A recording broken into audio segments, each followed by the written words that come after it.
Hey, this is Mark with Living Water. I wanted to show you this really beautiful courtyard we just finished. This courtyard was just plain, simple concrete pavers, no life to it at all. It was just a very plain blank slate. And we went ahead and transformed it. Now look at this amazing travertine we put in, this beautiful water feature, this pot water feature with this amazing stainless steel scupper, this silver travertine and plata travertine veneer. We also used the Melville curb to define the planter areas, put a beautiful lighting package in here. This yard just turned out beautiful.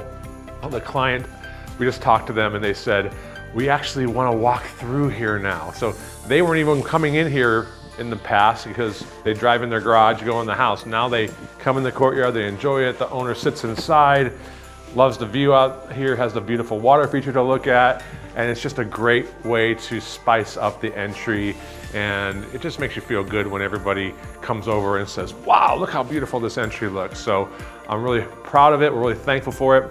Thankful for our customers that were so wonderful to work with. We brought them in, sat them down, did the design right in front of them in our office, and here's the finished product. I hope you love it. We love you. Stay tuned for more. Take care. Yeah!